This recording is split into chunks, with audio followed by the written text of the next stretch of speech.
August 15 నుండి మహిళలకు ఉచిత బస్సు ప్రయాణం కల్పిస్తామని రాష్ట్ర ప్రభుత్వం ప్రకటించిన ఈ నేపథ్యంలో ఆటో కార్మికులకు ప్రత్యామ్నాయ ఉపాధి అవకాశాలు కల్పించాలని కోరుతూ నంద్యాల జిల్లా కలెక్టర్ కార్యాలయం ముందు ధర్నా నిర్వహించి అనంతరం PGRS లో జిల్లా కలెక్టర్ రాజ్కుమారి గణేయకు వినతి పత్రం ఇవ్వడం జరిగింది। ఈ కార్యక్రమంలో CITU జిల్లా అధ్యక్షులు Yesuratnam, AP auto trolley drivers union జిల్లా ప్రధాన కార్యదర్శి CITU లక్ష్మణ్ తో పాటు ఆటో యూనియన్ నాయకులు నాగరాజు, ఎల్లా సుబ్బడు, నాగేంద్ర, సురేష్, గంగయ్య, బాలు, ఓబులేసు, స్వామన్నలతో పాటు 100 మంది డ్రైవర్లు పాల్గొనడం జరిగింది। అనంతరం CITU నేతలు మాట్లాడుతూ రాష్ట్రంలో ఉన్నత చదువులు చదువుకున్న యువత, ఉద్యోగాలు లేని నిరుద్యోగులు అనేక మంది వ్యవసాయం లాభసాటి లేక ప్రైవేట్ ఫైనాన్సర్స్ వద్ద అప్పులు, బ్యాంకుల్లో లోన్లు తీసుకొని ఆటోలు కొనుగోలు చేసి ప్రతి నెల EMIలు చెల్లిస్తూ పిల్లల్ని చదివించుకుంటూ కుటుంబాలను పోషించుకుంటూ జిల్లాలో సుమారుగా ప్రత్యక్షంగా పరోక్షంగా 30,000 కుటుంబాలు స్వయం ఉపాధి పొందుతుందన్నారు। ఆగస్టు 15 నుండి మహిళలకు ఉచిత బస్సు ప్రయాణం కల్పిస్తే ఆటో డ్రైవర్లకు బాడుగలు తగ్గుతాయని, కాబట్టి ఆటో కార్మికుల ఉపాధి దెబ్బతింటుందన్నారు। ఆటో కార్మికులు మహిళల ఉచిత బస్సు పథకానికి వ్యతిరేకం కాదని, రాష్ట్ర ప్రభుత్వం ఎన్నికల ముందు ఇచ్చిన హామీ మేరకు డ్రైవింగ్ లైసెన్స్ ఉన్న ప్రతి ఆటో కార్మికుడికి వాహన మిత్ర పథకం కింద సంవత్సరానికి 25,000 రూపాయలు ఇచ్చి ఆదుకోవాలని కోరారు। ఆటో కార్మికులకు సంక్షేమ బోర్డు ఏర్పాటు చేయాలని డిమాండ్ చేశారు। రాష్ట్ర వ్యాప్తంగా కూటమి ప్రభుత్వము అధికారంలోకి వచ్చిన తర్వాత సూపర్ 6 పథకాలలో భాగంగా మహిళలకు ఆగస్టు 15వ తేదీ నుంచి ఉచిత బస్సును అమలు చేస్తున్నామని చెప్పేసి ప్రభుత్వము ప్రకటించడాన్ని హర్షిస్తున్నాం। అయితే ఆటో డ్రైవర్ల పరిస్థితి ఏంటి? ఆటో డ్రైవర్లపై విధించేటువంటి జరిమానాలు, చలానాల వలన కుటుంబాలు చాలా ఘోరంగా చిన్నాభిన్నమైనటువంటి అవకాశం ఉంది। కాబట్టి ఆటో డ్రైవర్ల కోసము ప్రత్యేకంగా సంక్షేమ బోర్డు ఏర్పాటు చేయాలి। జరిమానాలు, చలానాలు విధించకుండా ప్రభుత్వము పోలీసు అధికారుల ద్వారా, ఆర్టీఓ అధికారుల ద్వారా చాలా పెద్ద ఎత్తున దాడులు చేపిస్తుంది। వీటన్నిటిని ఆపాలని చెప్పేసి ఇప్పటికైనా రాష్ట్ర ప్రభుత్వము రవాణా రంగాన్ని బలోపేతం చేయడం కోసము కృషి చేయాలి। రవాణా రంగము రాష్ట్ర ప్రభుత్వానికి గుండెకాయ లాంటిది। అటువంటి రవాణా రంగాన్ని ఈ రోజు చిన్నాభిన్నం చేసేటువంటి జీవో నెంబరు 21ని పూర్తిగా రద్దు చేసి ఆటో డ్రైవర్ల కుటుంబాలను ఆదుకోవడం కోసము సంక్షేమ బోర్డును ఏర్పాటు చేయాలి। ఎందుకంటే ఆటో డ్రైవర్లకు యాక్సిడెంట్ అయితే ప్రభుత్వం నుంచి ఒక్క రూపాయి కూడా సహాయం అందడం లేదు। యాక్సిడెంట్ అయిన తర్వాత తన కుటుంబం కూడా రోడ్డున పడేటువంటి అవకాశం ఉంది। కాబట్టి అటువంటి కుటుంబాలను ఆదుకోవడం కోసము సంక్షేమ బోర్డును ఏర్పాటు చేసి ఆటో డ్రైవర్లను ఆదుకోవాలని చెప్పేసి జిల్లా కలెక్టర్ కార్యాలయాల ముందు CITU ఆధ్వర్యంలో ఆందోళన కార్యక్రమాలు చేసి జిల్లా కలెక్టర్ గారి దృష్టికి తీసుకెళ్లి రాబోయే కాలంలో ప్రభుత్వం స్పందించకుండా ఖచ్చితంగా ఆందోళన తీవ్రతరం చేస్తామని చెప్పేసి CITUగా హెచ్చరిస్తున్నాము। రాష్ట్ర వ్యాప్తంగా ఆటో కార్మికులు దాదాపుగా 12 లక్షల మంది ఉన్నారు। రాష్ట్ర ప్రభుత్వం 12 లక్షల మంది జీవితాలను చిన్నాభిన్నం చేసేటువంటి చర్య ఈరోజు రాష్ట్ర ప్రభుత్వం తీసుకుంటుంది।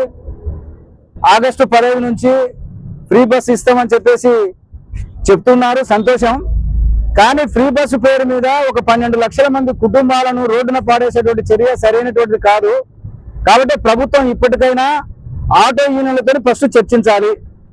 ఆటో యూనియన్లకు ప్రత్యామ్నాయంగా ఏమి మీరు చేస్తారు, వాళ్ళ కుటుంబాలను ఎట్లా పోషిస్తారు అనేటువంటిది రాష్ట్ర ప్రభుత్వం మొదటగా చర్చించి ఆ విధంగా చర్యలు తీసుకుంటే బాగుంటుందని చెప్పేసి మేము CITUగా ఈరోజు ప్రభుత్వాన్ని కోరుతున్నాం, డిమాండ్ చేస్తున్నాం। ఇంకొకటి, అసంఘటిత రంగం అనేటువంటి ఒక పెద్ద రంగం। లారీ కానీ, ఆటో కానీ, ఏ రకమైనటువంటి ట్రాన్స్పోర్ట్ కానీ దాదాపుగా 50 కోట్ల మంది అసంఘటిత రంగ కార్మికులు ఈ రోజు భారతదేశంలో ఉన్నారు। అంటే ఈ 50 కోట్ల మంది 5 సంవత్సరాలకు ఒకసారి ఓటేయడానికి పనికొస్తారు తప్ప వాళ్ళ సంక్షేమం మాత్రం ఏ ప్రభుత్వం ఈరోజు పట్టించుకోవట్లేదు।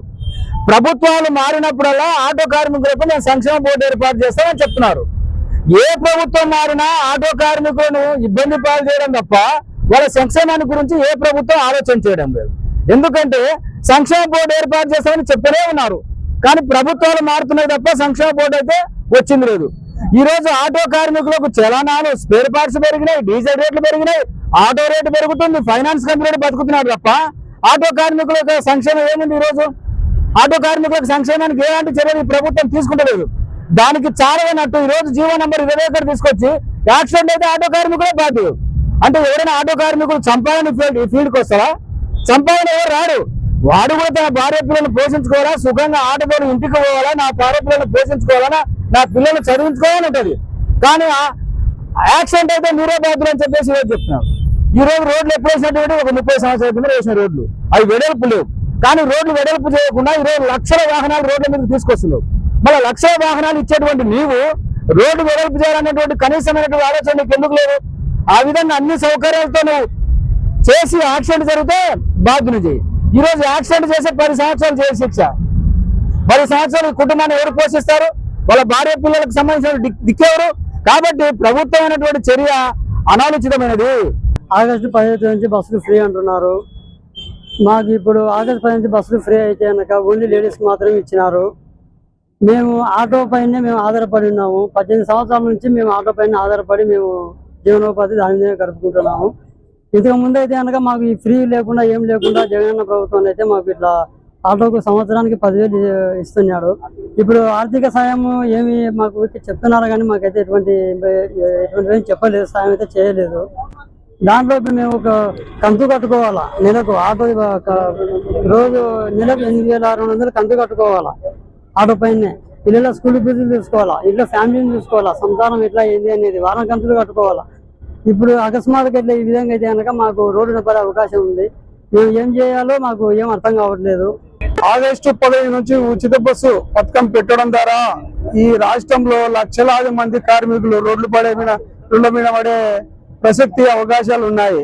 ఎందుకంటే ఈ రోజు 200 నుంచి 300 సంపాదించుకుంటే కార్మికుడు బతకనీకే కష్టం అయింది. కానీ ఈ పోలీసుల ఫైన్ల వలన, ఆర్టీఓ వారి దాడుల వలన కార్మికుడు బ్రతికే ప్రసక్తి లేదు. మళ్ళీ పైగా ఉచిత బస్సు పెడితే ఆటోలు ఎక్కే కూడా ప్రసక్తి లేదు. ఇది కష్టపడితే గానీ జీవనం కొనసాగే పరిస్థితి లేదు. కాబట్టి ఈ చంద్రబాబు నాయుడు అధికారంలోకి వచ్చినాక ఈ ఉచిత బస్సు పెట్టడం వలన మేము రోడ్ల మీద పడతాము. మా పరిస్థితి దీనమైన పరిస్థితి, దారుణమైన పరిస్థితి ఉంటుంది.